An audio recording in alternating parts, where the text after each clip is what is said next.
Chapter 11, Mind the Gap. The soft chime of the approaching train echoed through the tunnel as Nick, May, Anne and James stepped onto the carriage that would take them from Trafalgar Square towards the elite district of Billionaires Road. The doors slid shut behind them with a mechanical sigh, and the familiar hum of the underground filled the air. Nick positioned himself near the door, instinctively alert, his eyes scanning the carriage with the vigilance of someone who had seen too much in too little time. May and James, wearied by the day's chaos, gratefully collapsed into the nearest available seats. Anne remained standing, clutching her suitcase tightly, while casting watchful glances around the carriage, her mind still racing from recent events. He couldn't blame them for being cautious. Even in a city known for its grandeur, London's undercurrent of petty crime lingered like a shadow. Clutching one's belongings was less paranoia and more survival instinct. For a moment, the carriage was filled with the dull monotony of local advertisements crackling through the speakers. Then, a familiar jingle played, the unmistakable chime of the EMD news network. Heads across the train turned slightly as the charismatic voice of Stuart Brown took over. "Good afternoon, people of London," he announced smoothly. "I'm Stuart Brown, and here are today's headlines. Authorities are currently investigating an incident at Victoria Embankment Gardens, where 3 men were found injured. Details are scarce, but witnesses describe what appears to have been an altercation with unknown individuals." Anne rolled her eyes, visibly tense. "Can you believe this crap?" she snapped, her voice just loud enough to carry to the group. "Those 3 were the ones harassing us, and now they're being painted as victims." James scoffed, shaking his head. Typical. Spin the story before the truth has a chance to breathe. Anything to save face. May remained composed, her tone measured. "We left before the authorities arrived. They only have one side of the story, the side those men chose to tell. Without witnesses or context, the narrative becomes theirs to shape." Anne exhaled sharply, folding her arms. "Still doesn't make it right.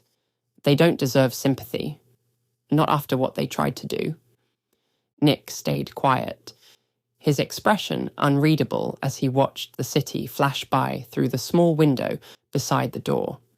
His mind was split, half absorbed by the conversation, half calculating risk. James leaned in, slightly, lowering his voice. "Probably for the best we left when we did.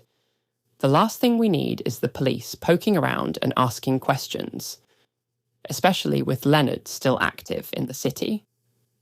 At the mention of the name, May's features tightened, a shadow of unease crossing her face. "Leonard," she repeated softly, "if he's involved, and if he crosses paths with Victor." As their conversation simmered down, the broadcast transitioned seamlessly into the next segment. "In more troubling news," the announcer continued, his voice steady, "a man attempted to rob a convenience store while under the influence of Adonis, a banned stimulant that has raised growing concern across the capital." Nick's brow furrowed, the name triggering an immediate recollection. Gina had warned him about Adonis, not just a drug, but a relic of wartime desperation. Developed during the Grand War to temporarily heighten soldiers' strength, speed, and aggression, it had been outlawed after countless cases of catastrophic side effects. Those under its influence experienced uncontrollable rage, abnormal muscle hypertrophy, and were prone to sudden cardiac failure.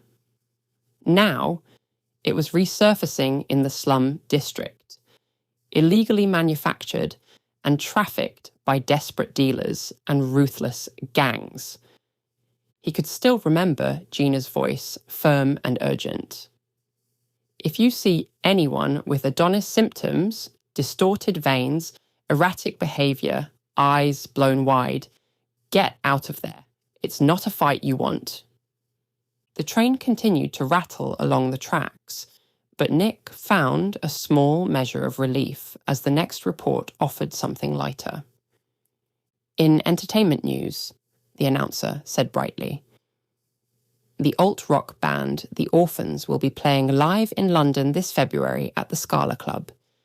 Tickets go on sale this weekend. Don't miss it. Anne's face lit up instantly. The Orphans are playing in London? We have to go? James laughed, amused by her sudden shift in mood. After the day we've had? Honestly, a concert sounds like just what the doctor ordered. Nick offered a smile, grateful for the change in tone. I've heard a few of their songs. They're actually not bad. As if sensing their change in spirits, the train speaker crackled back to life. The next stop is Billionaires Road, came the familiar automated voice. Please mind the gap. The announcement snapped them back to the present. Anne, James, and May quickly gathered their things, excitement flickering in their expressions. They joined Nick at the doorway, peering out at the approaching platform. The train slowed with a gentle lurch and came to a halt. With a smooth hiss, the doors slid open, and the calm voice echoed again. Mind the gap. They stepped out onto the platform, immediately immersed in the tide of commuters moving purposefully in every direction. Though this stop was considerably more refined than the stations they'd passed through earlier, it still pulsed with energy. Following the overhead signs, marked exit and residential elevators, they made their way forward until a bright yellow sign blocked their path. Lifts out of service for maintenance. Please, use the escalator. Anne groaned. Really? Now? James smirked. Consider it your cardio for the day. May shook her head with a wry smile, clutching her suitcase a little tighter as they turned toward the moving staircase. As they rode up, the towering walls of the escalator shaft came alive with vivid advertisement panels, each clamouring for attention with dazzling colours and pulsing animations. One screen displayed a trailer for Rogue Data, a Jackers ballad, a cyberpunk musical starring neon-clad hackers dancing through an augmented reality skyline. A booming voiceover declared, a techno-opera of rebellion, romance, and revenge. Catch it before it's gone. The next panel flipped to a public service announcement, grim in tone. Help us protect Britain's integrity. Report illegal immigrants and claim your reward. 100 Midas gift card, guaranteed immunity for minor offences, and your name in history. The offer lingered on the screen, bold and shameless. A third screen lit up with the grinning face of controversial comedian Andy Merton mid-performance. We fought for freedom so we could offend you, didn't we? The tagline read, punctuated by a roaring laugh track and a flashing tour schedule. Reaching the top of the escalator, Nick's attention was suddenly captured by a towering digital screen broadcasting a special EMD news segment. The headline blazed across the display in bold red. Mystery hero strikes again. Who is Zeus? A montage followed. Flashy transitions intercut with dramatic stills from earlier that day. Zeus, clad in gleaming power armour, was shown subduing armed thugs, rescuing panicked commuters, and vanishing into the shadows of London's underbelly. The footage, grainy yet compelling, framed him as a phantom saviour, a protector the city hadn't expected but sorely needed. Nick's stomach tightened. The media frenzy had begun. Despite all of Apollo's efforts to mask his digital footprint and his own attempts to operate from the shadows, it was clear that Zeus's mythos was growing faster than anticipated. EMD was hungry for answers, and with each passing hour, more eyes were being drawn to the enigmatic figure. The mask would only hold for so long. With fame comes scrutiny, and with scrutiny comes danger, he thought grimly. Nick cast a sidelong glance at May, James, and Anne. They were chatting quietly, unaware of the screen's content. As much as he liked and respected them, he wasn't ready to expose this side of himself. Trust was earned, not given freely, and revealing he was Zeus meant painting a target on their backs as well as his own. Not yet, he decided. One day, maybe, but not yet. As they stepped off the escalator, May was the first to notice the security checkpoint ahead. A pair of stern-faced Xerxes soldiers flanked a cordoned passage, standing tall in their matte black uniforms. Their visors shimmered with augmented HUDs as they monitored the flow of people with a quiet, intimidating presence. Metal detectors and X-ray scanners lined the entryway like sentinels of the elite. Nick, without a suitcase, walked confidently ahead. He kept his posture relaxed but alert, ready to respond if anything went sideways. As he passed through the scanner, a soft beep registered, followed by a reassuring green flash. No alarms, no questions. He was clear. He turned to watch the others approach. May carefully placed her modest suitcase onto the conveyor belt, followed by James and Anne.